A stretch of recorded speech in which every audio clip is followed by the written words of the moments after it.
Commitment. On the scene, on the story, News 9 starts now. We want to keep you up to speed on breaking news we've been following from northwest Oklahoma City. Fire crews are looking for the source of a fire at a church near Northwest 20th and Meridian. This is an abandoned facility that used to be the Calvin Presbyterian Church. Just a few months ago, the church caught fire back in December. No one was hurt. Meanwhile, the downpour continues in parts of Oklahoma as much of the state gets a big dose of that spring rain we've been looking for. Justin, it's been a while since we've seen that much. All 77 counties did see rain, and most areas did see a soaking rain, enough that's going to help with all the vegetation out there. It'll help with the fire threat on the way, and we'll talk about those rains over the last 24 hours here coming out. Thank you, Justin. Fire officials say today's rain is a very good thing for wildfires out west, but it doesn't mean the fires are completely out. A slow and steady rainfall like the one we saw today is ideal for bringing life back to burnt areas of western Oklahoma. It allows moisture to soak into the ground with a low risk of erosion, but State Forestry Services says people still need to be aware of fire dangers in coming weeks. It would take several more weeks of rain to completely eliminate risks from the two major wildfires Oklahoma has been facing. The other thing that is problematic during a rainfall event like this is everybody starts to let their guard down and they think it's over. It's not over yet. We're told the burn ban will stay in effect in several counties through the weekend, probably longer. People are advised to be careful and heed any warnings or evacuations. It's God and good people.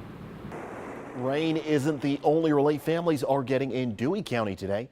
After a week of massive wildfires, the Oklahoma Standard was on full display as help rolled in from across the state. News 9's Jesse Mitchell rode along with a convoy of hay.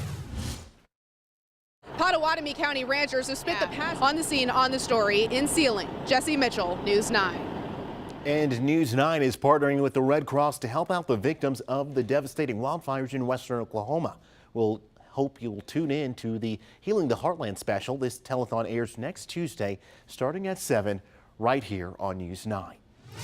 Two former Omaha, Nebraska police officers will stand trial for the death of an Oklahoma man last year. Investigators say Scotty Payne repeatedly tased Zachary Bearheels and Ryan McClarty punched the man several times. Bearheels, who is from Kiowa County, was kicked off of a bus while trying to go to South Dakota to visit his father. Both officers were fired after the incident. Payne has pleaded not guilty to felony assault and is set to stand trial in November. McClarty is charged with third-degree assault and will go to trial in January. A boy is in the hospital tonight with severe burns after a house explosion in Ada. A deputy fire chief says the 9-year-old was playing with gasoline Thursday and started a small fire. Then the vapors in the area ignited.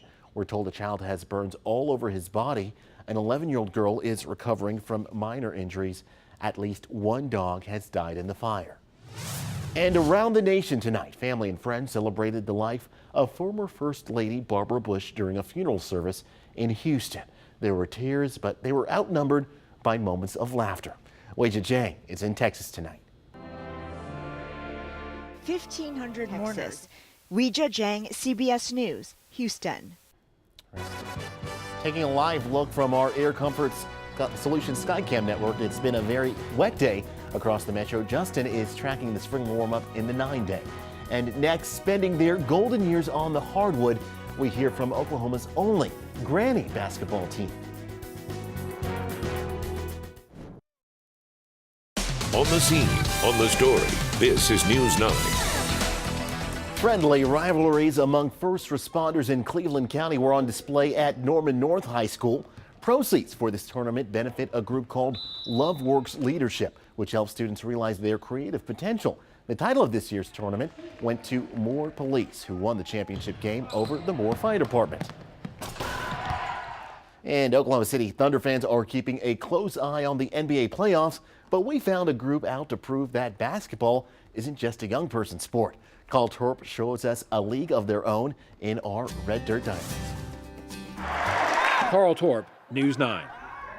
Those grannies got game. We're looking always for unique Oklahomans and places. If you have a great story to tell, go to news9.com/reddirtdiaries and tell us about it. Sneakers in the socks. Yeah, not a bad day to get out there and hustle.